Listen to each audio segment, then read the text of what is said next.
ever caught on camera. In just 39 seconds, one comment would shatter the illusion and turn a friendly chat into an absolute disaster that nobody saw coming. The studio lights were blazing hot that evening. Jonathan Ross sat across from Meghan Markle, his signature grin plastered across his face as the audience settled into their seats.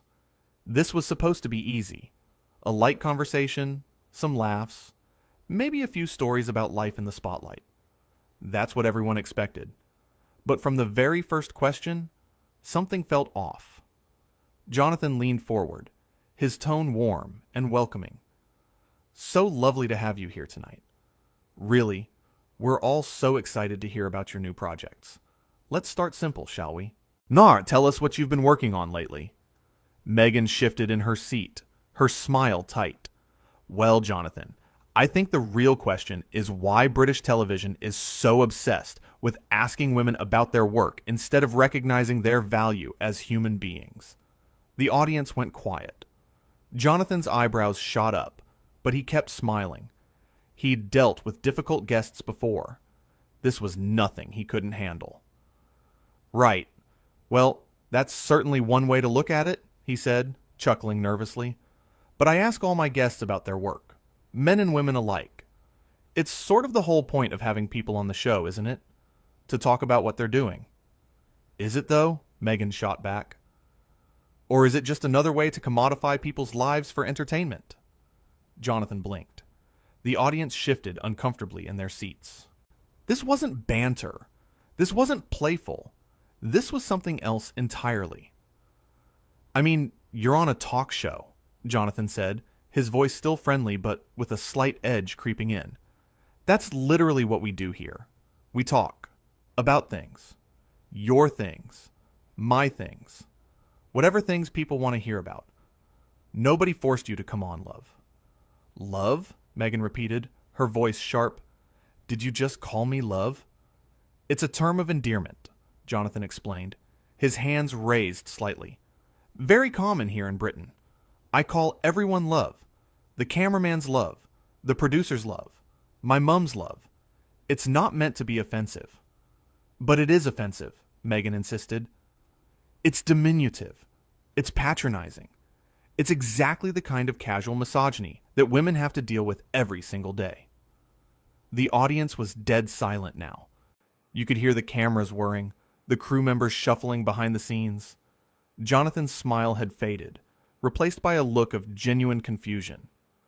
"All right, let me get this straight," he said slowly. "You came on my show, I asked you about your work, and somehow I'm the bad guy here?"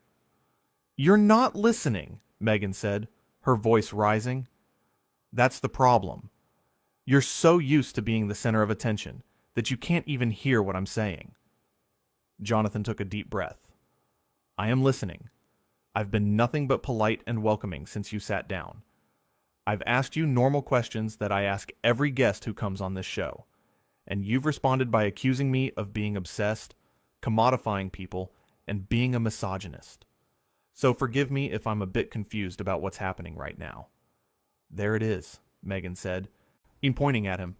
"The defensive male ego. Can't handle being called out, can you?" "Called out for what?" Jonathan's voice was louder now, his patience clearly wearing thin. "What exactly have I done wrong here? Please, enlighten me and everyone watching at home." Meghan stood up slightly in her chair. "You've created an environment where women are expected to perform for your amusement, where we're supposed to smile and be grateful for the opportunity to sit in your presence and answer your questions like good little guests." Jonathan laughed, but there was no humor in it. "This is absolutely mental. You realize people would kill for this opportunity, right? To be on this show, to promote whatever it is you're promoting, to reach millions of viewers. And you're sitting here acting like I've personally wronged you by doing my job." "And there's the entitlement," Meghan fired back, "thinking that your platform is some kind of gift that people should be grateful for." "It literally is," Jonathan exclaimed. "That's exactly what it is. That's how television works. You have something to promote. I have an audience. We have a conversation. Everyone wins. Except apparently not tonight, because you've decided to turn this into some kind of bizarre confrontation for reasons I genuinely cannot fathom. The audience was watching like spectators at a tennis match, heads swiveling back and forth between host and guest. Some looked uncomfortable. Others looked fascinated. All of them were completely silent. Maybe if you spent less time talking and more time listening, you'd understand, Meghan said coldly. Listening to what? Jonathan demanded. You haven't said anything of substance. You've just thrown accusations at me since the moment you sat down. I asked you about your work, and you went off about commodification. I called you love, which again is completely normal here, and suddenly I'm a misogynist. What am I supposed to be listening to exactly? The subtext, Meghan said. The underlying power dynamics at play. Jonathan rubbed his face with both hands. Oh my God, this is a chat show. A chat show. There are no power dynamics. There's just you, me, some cameras, and an audience wondering what on earth is going on. Of course you'd say that, Meghan replied. People in positions of privilege never see their own privilege. Privilege, Jonathan repeated flatly. Right, yes. I mean, I'm so privileged sitting here trying to have a normal conversation while you insult me repeatedly on live television. That's definitely what privilege looks like. You're mocking me now, Meghan said, her voice icy. I'm not mocking you, Jonathan shot back. I'm genuinely baffled. Completely and utterly baffled. I've interviewed hundreds of people. Thousands, probably. Never, and I mean never, has anyone reacted like this to basic small talk. Meghan crossed her arms. Maybe because I'm the first person brave enough to call out your behavior. Brave? Jonathan's voice went up an octave. Brave would be actually answering a question. Brave would be having a real conversation instead of hiding behind buzzwords and accusations. This isn't brave. This is just rude. And there it is, Meghan said triumphantly. A woman stands up for herself, and suddenly she's rude. No, Jonathan said, wagging his finger. Don't do that. Don't make this about gender. This is about you being unnecessarily hostile to someone who's done nothing but welcome you onto his show. If a man acted like this, I'd call him rude too. In fact, I have. Multiple times. Because rudeness isn't gendered. Everything is gendered, Meghan insisted. Not this, Jonathan practically shouted. Not a simple question about what you've been working on. That's just polite conversation. That's what humans do when they meet each other. They ask questions and listen to answers and try to find common ground. They don't immediately jump down each other's throats about power dynamics and privilege and subtext, the audience started to murmur. Some people were nodding along with Jonathan. Others looked shocked at the escalating tension. I think we're done here, Meghan said, starting to stand up. Oh, we're done all right, Jonathan agreed. Because I've tried. I've really tried to make this work. But you clearly came here with an agenda that has nothing to do with having an actual conversation. My agenda is speaking truth to power, Meghan declared. Jonathan laughed out loud. I'm a talk show host. I tell jokes and chat with celebrities. I'm not the government. I'm not some evil corporation. I'm just a bloke with a show trying to do his job. What power do you think you're speaking truth to? The power of the media establishment that props up patriarchal systems, Meghan said, as if it were obvious. Right. Because asking about your latest project is definitely propping up patriarchy, Jonathan said, his voice heavy with sarcasm. Not the actual systems of inequality in the world. No, it's me, sitting here with my questions and my audience. That's the real problem. You're trivializing serious issues, Meghan accused. I'm not trivializing anything, Jonathan protested. I'm just pointing out that you're attacking the wrong person. If you want to fight patriarchy, brilliant. Go for it. But I'm not your enemy here. I'm literally just trying to do an interview. That's exactly what someone benefiting from the system would say, Meghan countered. Jonathan stared at her in disbelief. So now I can't even defend myself without it being proof that I'm part of the problem? That's circular logic. That's completely unfair. Fair? Meghan laughed bitterly. You want to talk about fair? Let's talk about how women are constantly interrupted, talked over, and dismissed in spaces like this. I haven't interrupted you once, Jonathan exclaimed. Not once. You've been talking nonstop since you sat down, and I've listened to every word, even though most of those words have been insults directed at me. See, there you go again, Meghan said, shaking her head, making yourself the victim. I'm not making myself anything, Jonathan said through gritted teeth. I'm simply stating facts. You have accused me of multiple things. I have tried to respond reasonably, and somehow that makes me the bad guy. Explain that to me, please. I use small words because clearly I'm too privileged and small-minded to understand. Oh, for crying out loud, Jonathan muttered. This is ridiculous. Absolutely ridiculous. You know what? Fine. If you want to leave, leave. I'm not going to sit here and be lectured about patriarchy because I asked you what you've been working on. I will leave, Meghan said, fully standing now, because I refuse to participate in this circus any longer. Circus? Jonathan stood up too, his voice incredulous. You're the one who turned this into a circus. I was perfectly happy to have a normal, pleasant conversation. You're the one who decided to make it weird. Weird, Meghan repeated scornfully. Calling out injustice is weird to you. There is no injustice here, Jonathan exploded. I asked you about your work. That's it. That's the big crime you're so upset about. A completely normal, standard question that every single guest gets asked. Meghan grabbed her microphone pack and started unhooking it. I don't have to sit here and take this. Take what? Jonathan's arms were spread wide now. Polite questions? Basic human interaction? What exactly are you not taking? Your disrespect, Meghan said firmly. I haven't disrespected you. Jonathan's voice echoed through the studio. I've been nothing but professional. You're the one who's been disrespectful. To me, to this show, to everyone who worked hard to make this happen. The producer was frantically gesturing from off camera, trying to decide whether to cut to commercial or let this play out. The audience sat, frozen, unable to look away from the train wreck unfolding before them. I'm leaving, Meghan announced, dropping her microphone pack on the chair. Fine, Jonathan shouted. Go, because honestly, this has been the most unpleasant interview of my entire career, and that's saying something because I once interviewed a man who threw a chair. That says more about you than it does about me, Meghan retorted, stepping down from the stage area. Does it? Jonathan called after her. Does it really? Because from where I'm standing, it says that you came here looking for a fight, and when I wouldn't give you one, you invented reasons to be offended. Meghan turned back to face him. You just don't get it. You're right, I don't, Jonathan agreed loudly. I don't get how asking someone about their work is offensive. I don't get how being friendly is disrespectful.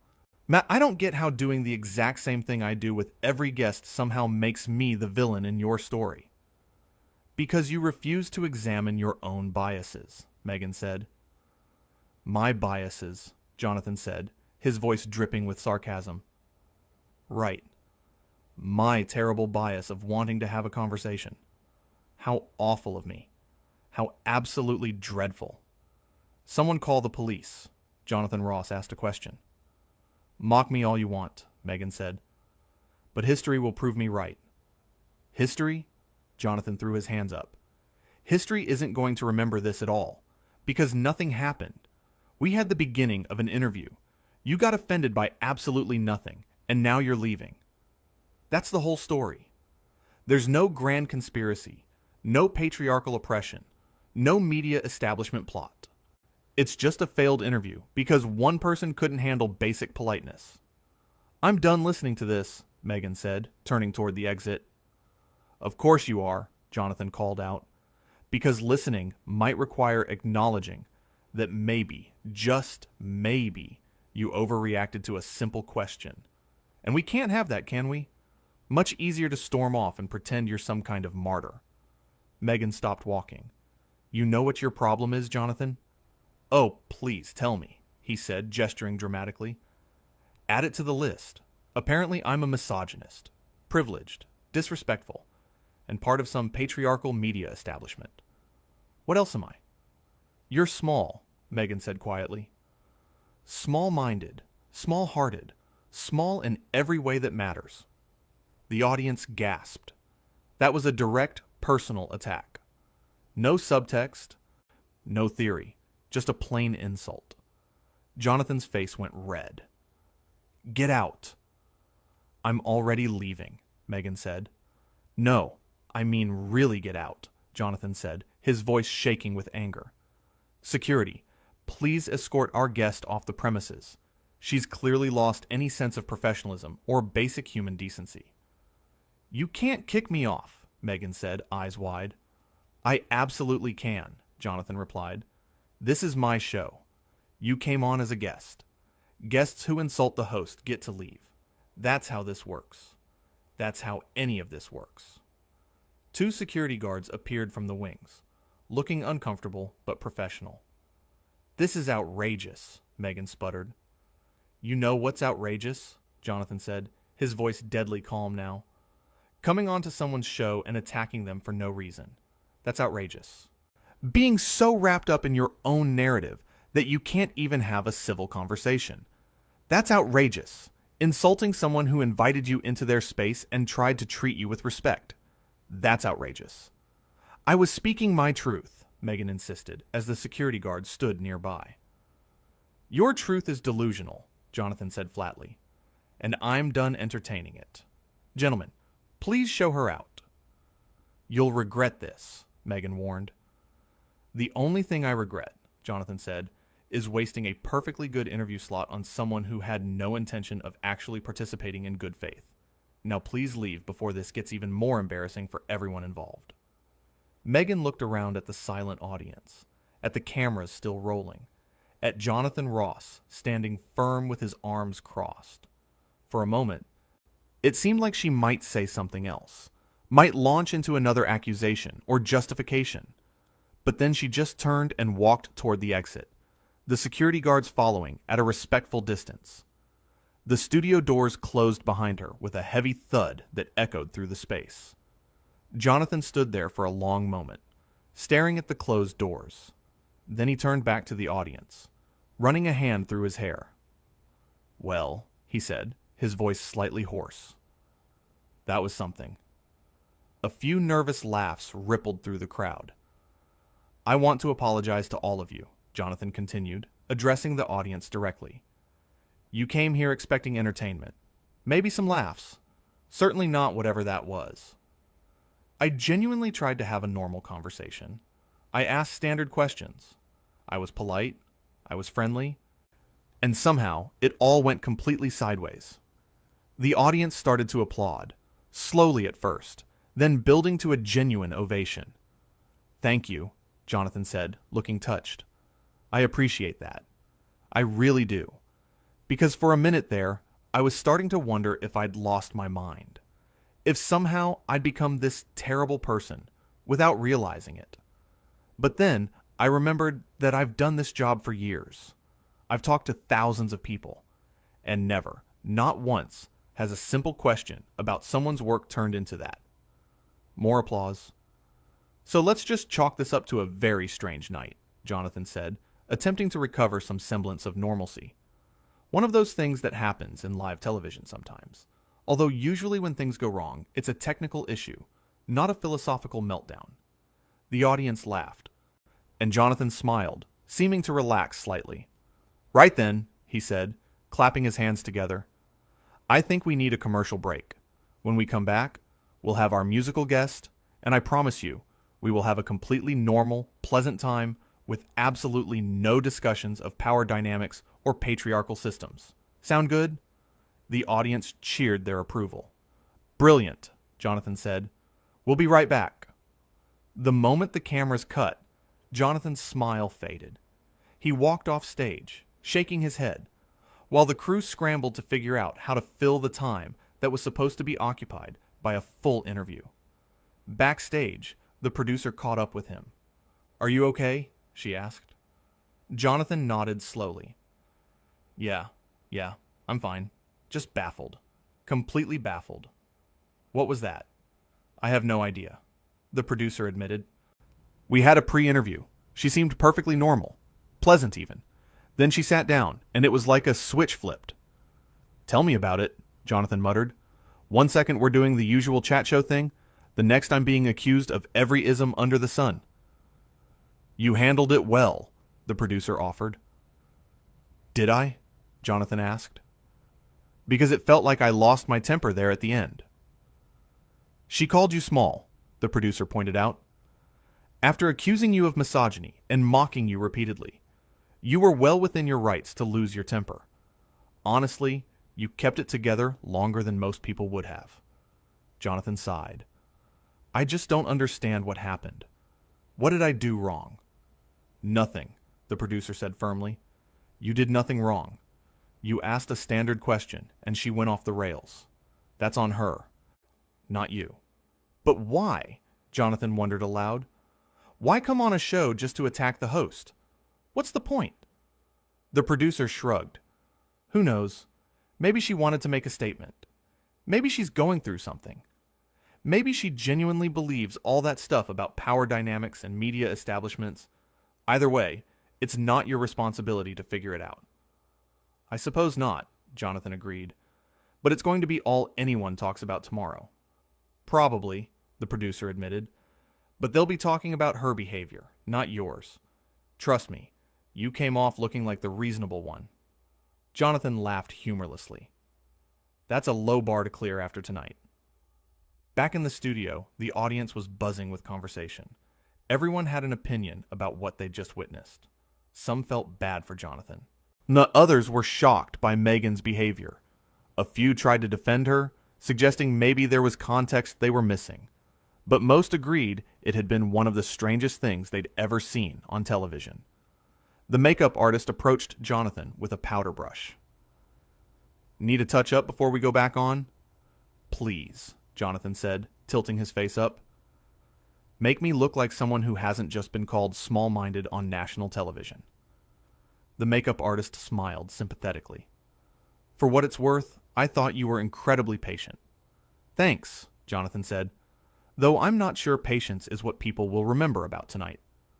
"They'll remember that you tried," she said, dusting powder across his forehead. "You really tried to make it work, and she wouldn't let you. That's not your fault."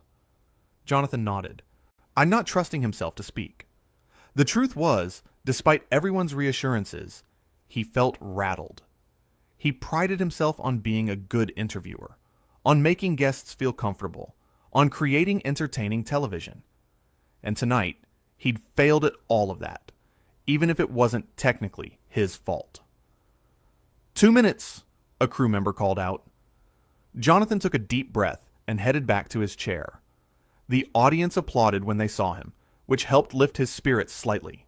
He waved and smiled, trying to recapture some of the energy from before everything went wrong. The musical guest was already set up on the other side of the stage, looking slightly nervous. Jonathan caught their eye and gave them an encouraging nod. At least the rest of the show would go smoothly. Probably. Hopefully. As the commercial break ended and the cameras came back on, Jonathan pushed all thoughts of Meghan Markle out of his mind. He had a show to finish, an audience to entertain, and a reputation to maintain. One disastrous interview wouldn't define him, even if it might define his week in the tabloids. "Welcome back," he said, his professional smile firmly in place. "Now, after that rather unexpected turn of events, I think we could all use some music. Please welcome our fantastic musical guest." The band started playing. The audience cheered, and slowly, mercifully, the show found its rhythm again. But in the back of Jonathan's mind, the question remained, echoing like a persistent drumbeat. What on earth had just happened? The answer, he suspected, was something he'd never fully understand. Some moments in television are inexplicable